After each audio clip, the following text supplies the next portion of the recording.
Hey everybody, we promised you last week we'd be coming back this week with some, tips, advice.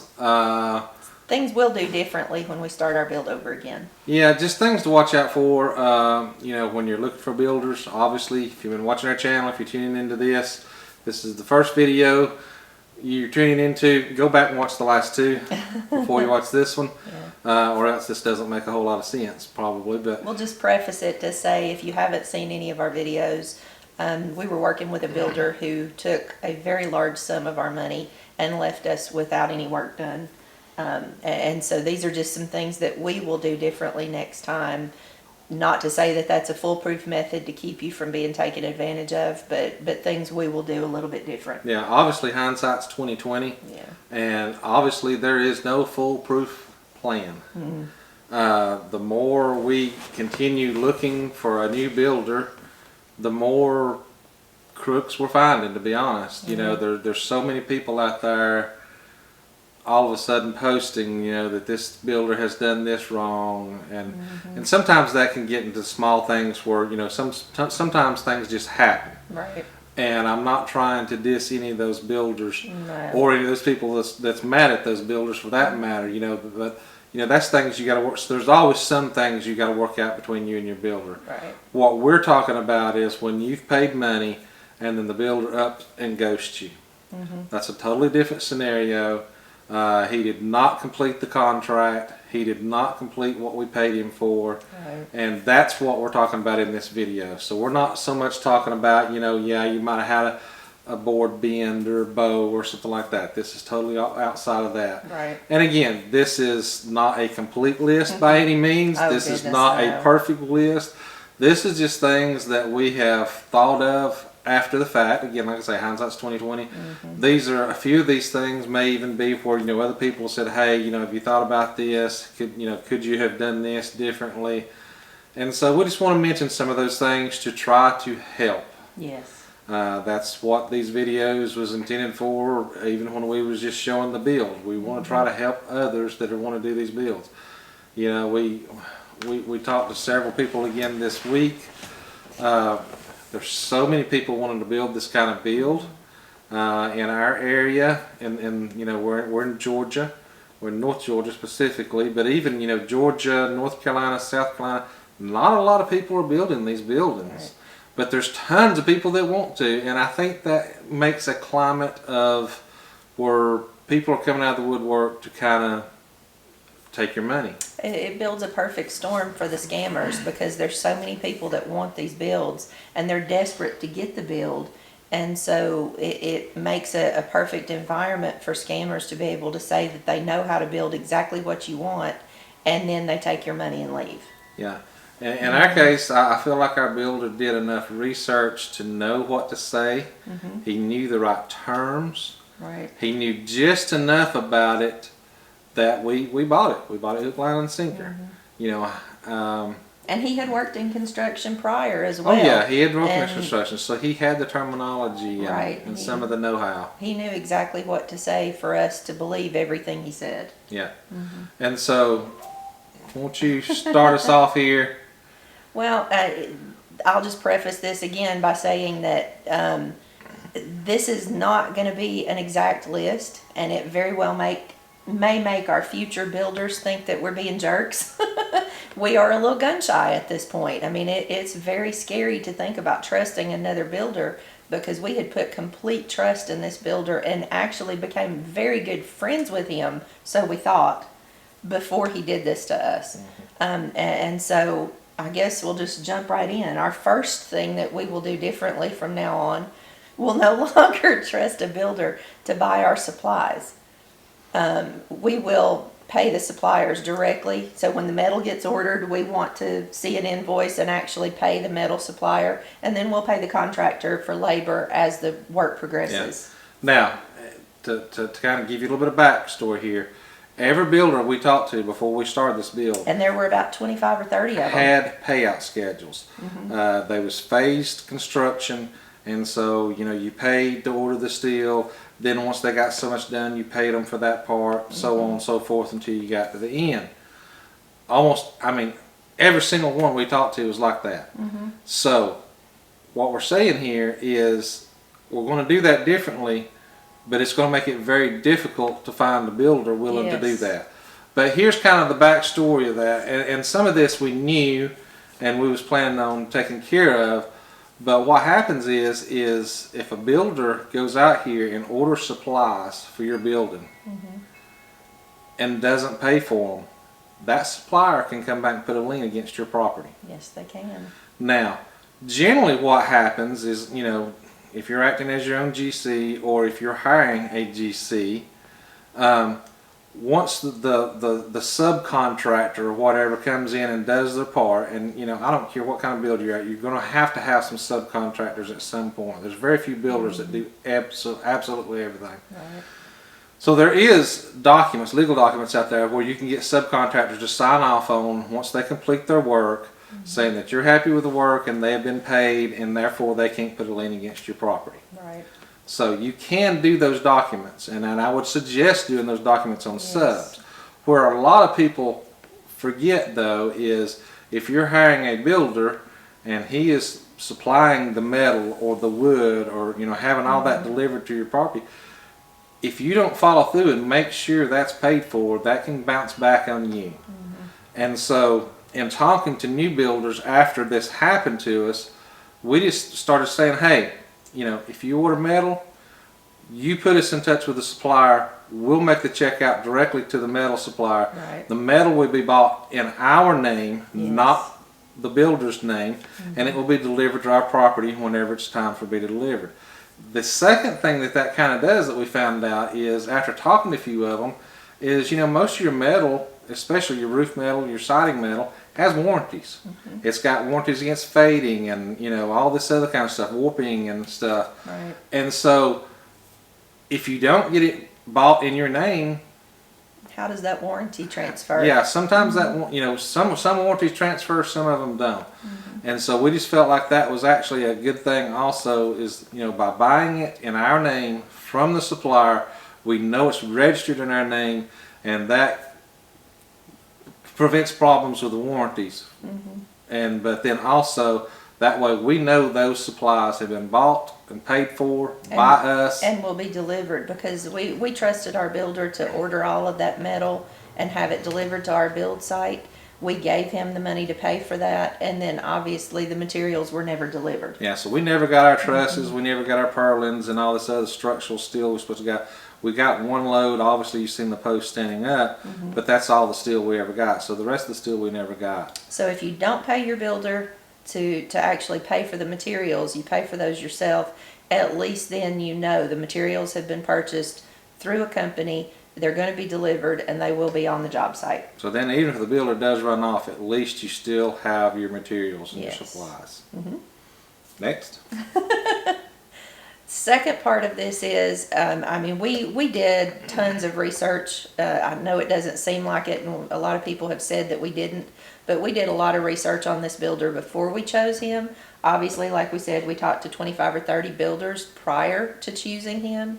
And we did not pick the cheapest one. we- A lot of people have said, right. "Oh, we talked to all these and went with the cheapest one." We That is actually not the did not. case. There were a few that were cheaper than this builder, but we just hit it off with him, and we liked the way that he was going to build our home. It was just it seemed perfect, and so maybe that's part of it too. It seemed a little too good to be true, maybe. But the second part of it is we went to see some of his builds prior to choosing him. And he openly told us, you know, I'm building in this place, go take a look. You can talk to the people who are buying that home. And we did. And we did. And everybody was happy. The builds were in progress. Everything looked great. The clients were very happy with the build. But then we found out when everything went south for us, we went back to those builds and they had been through the same exact thing we went through. It just happened a week or two after we were there. So the tip is, go see homes that are actually completed, not just in progress. Yeah, it's okay to visit the ones in progress, but you, and where we went with that is you know, I wanted to see how good his welds was. I wanted to see how the post went in the ground, We what it wanted to did. see the skeleton. Yeah, I wanted to, you know, because a lot of time once you go see a finished build, once you get the sheetrock up or tongue and groove up inside, you can't see behind those walls. Right. You can't see, did they do the insulation correctly? You can't see, does the fasteners fasten correctly once you get it all finished? And so that's the reason why we went and seen several of his builds in process, thinking we could see what we needed to see. Right. And I'll tell you, just the other little bit of mistake we made there is we didn't leave our name and phone number. Right. We talked to these people and, you know, met them, shook hands with them, but never thought we'd need to really reconnect with them again after that point. Exactly. So when their builds went south, they thought of us, but they had no way to get in touch with us. Right. So as you go see these others, if you do see some in process, make sure they have your information, you get their information, because that could have saved us a little bit, you know, because they would probably warn We us would have when found theirs out went bad. sooner. Yeah, we could have stopped things a little sooner. But definitely go see projects that have been finished and completed, and speak with those finished owners. for a while so that you can make sure there's not any problems down the line. Yes. You know, it's easy to be enamored with when you first move in your build, but you know, 1 year, 2 year, 5 years down the road, is it still holding up? Right. And so that's questions you can ask too. Well, not only does that show you that the homes are holding up, it also will show you that the business has longevity. Yes. If they've got homes that have been finished for a few years, at least they've been in business for a few years. Well, and part of our mistake is again, and I don't know how you exactly get around this, but when we researched him, we was going off the name he gave us, the business card he gave us, the contract we signed, the business name that was on that contract. Right. That's what we researched. Well, what we found out is that business had only been around a couple of years because he changes names. Often. He you know, he kind of goes out here and does this stuff, gets in a bind and rips these people off, and then he goes and changes business names, files bankrupt on the other, and whatever he has to do to get out from under it. Right. And so we only researched what we knew. And you know, again, that's kind of hard, because how do you go back and know these other ones? Well, you know? and you may have to have that uncomfortable conversation with your builder and say, you know, I need to know your whole name. I need to know any businesses that you've worked for. Yeah. And do more research. Had we had his entire name and known there were other company names, we would have found more information prior to signing with him. Yeah. And so that kind of covers that one. Yeah. What else you got? Number 3 is don't let the market push you to make decisions sooner than you would normally make them. I know as crazy as things have been this last year, a lot of things were getting done really, really fast because they were being told Prices are going up next week. steel prices are going to be going up first of the month. If you sign your contract with me today, you can lock in those lower prices. Prices of lumber are going up. If you sign right now, you can lock in lower prices. And to some degree, we did try to go a little bit sooner than we would have for that reason. It wasn't entirely why we went as soon as we did, but don't let the market dictate you, because we would much rather have spent more money for materials than to have been taken by a con man and lose the money that we did. Yeah, I normally move very slow on big things like this. You know, I like to do my research. I like to move slow. I like to make sure it's done right the first time. You know, and I just remember people saying all my life, you know, you can go fast and cheap, or you can go slow and great. You know, so you can't do fast and great a lot of the times. And so, you know, normally we would go very slow, but we did pull the trigger several months on ordering the steel and stuff and signing the contract, simply because we kept hearing from all these builders we was talking to, not just this one that did us wrong, but all of them was like, oh, prices are going up by such and such date. Prices are going to double by such and such date. They're going up 13%, 33%, whatever. And so we did move a little faster than what we intended to. Only by a few months, but still. And to be honest, we were comfortable with that. We didn't feel stressed that we were making that decision early. But for a lot of people that we've talked to, they did make that decision because of the market and the pricing, and it was one they regretted. And so, like I said, I would much rather pay a little bit more for materials than to rush into a decision I wasn't ready to make. Yep. And then fourth and final tip that we've got for you guys, you know we like to talk, obviously. We made really good friends with this builder. Well, and that's probably our downfall in everything we do. We're very personal people. We make friends with everybody we meet. And I'm not telling you to be mean to your builders. I'm not telling you to not be friendly with your builders. But in hindsight, I wish we had not made friends with this builder. I wish we had kept it on a much more professional level, because I feel like he used that friendship and the fact that we do like to talk and we share our lives with people. He used those things to be able to take advantage of us. Things that we might have questioned, we didn't, because we thought, oh, he's a friend. And so we trusted him. So when things started getting late and things started not showing up, it seemed like he was telling us the truth. And we believed his story because we wanted to think of him as our friend. Yeah, and so, had we have not been so close in that relationship, Right. we would have probably said, hey, it's supposed to be here this date. Where is it at? Why is it not here? Sooner than we did. Now, we still got to that point. Right. And that's when the wheels came off. But, we would have definitely done it sooner. So make friends with your builder, but do it after the house is done. Yeah, and like I said, that's hard for us because we don't meet very many strangers. We tend to befriend a lot of people, and just we love talking to people. That's the reason why we do a lot of the things the way we do, is just for the people part. That's why we started this YouTube channel.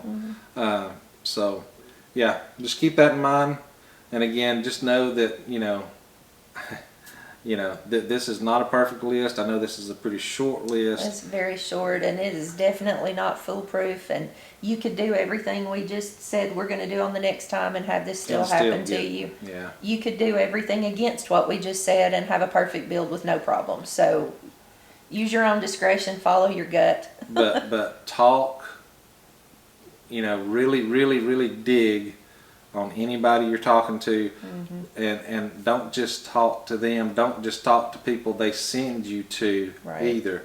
Find other people that have used them that he has not referred you to, and try to talk to them too. And I know that's hard sometimes, but just research. Well, and obviously you guys are using social media because you're watching us on YouTube. So go out onto social media if you have a builder that you really feel like you're going to go with, and just ask the question. There's tons of Barndominium planning pages, information pages. There's even a Facebook page called Bad Barndo Builders. Just go out there and say, does anybody have experience with this builder in this area? And they'll reply. I mean, you'll get people that'll answer in positive and negative. And again, just be aware that some of these Barndominium pages were started by some of the builders. Yes. And so naturally you're going to get some great reviews on some of them. Right. To me, I equate it to kind of like Amazon reviews. You can go out there on Amazon and there'll be 50 great and 50 terrible. What do you do with that? Right. How do you weigh that out? And so somehow or another, you got to take what you know and what you want, and try to balance the bad and the good comments out, and try to figure out who's telling the truth, basically. And it gets harder by the day to do that. It does get hard, but knowledge is power. But so the biggest thing is follow your gut. Yes. If you get a funny feeling, there's a reason, man. I'm telling you. And I've always felt like I was very good at reading people. Very good. But this one got me, and I'll tell you, I mean, we've interviewed and talked to a lot of other people he's done this to.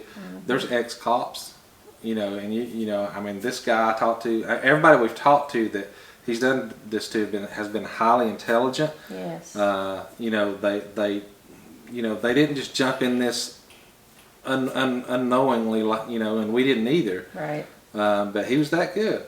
And so, and again, like she said earlier, that makes it very scary going forward. It does. That's going to make for some very uncomfortable conversations with whoever we pick going forward. Definitely. Will that probably make some of them mad and them not want to be our builder? Probably. It will probably. But I'm okay with that. Yeah, it'll probably make it very hard for us to find a builder, because we will hold them to a much higher standard than because we would I feel have like previously. if it's somebody reputable that wants to do good, will understand where we're coming from, and we can work through all that. Definitely. We're not going to be unreasonable. You know, we're not going to ask them to build a $700,000 building, and I'm not saying that's what ours cost. With no money up front. With no money until it's done. That's right, unreasonable. That's not reasonable. Yeah. But there's got to be a way to work through this section by section so that they get paid, because they don't want to get ripped off. I mean, there's a lot of builders out there get ripped off by homeowners. Definitely. That does the reverse.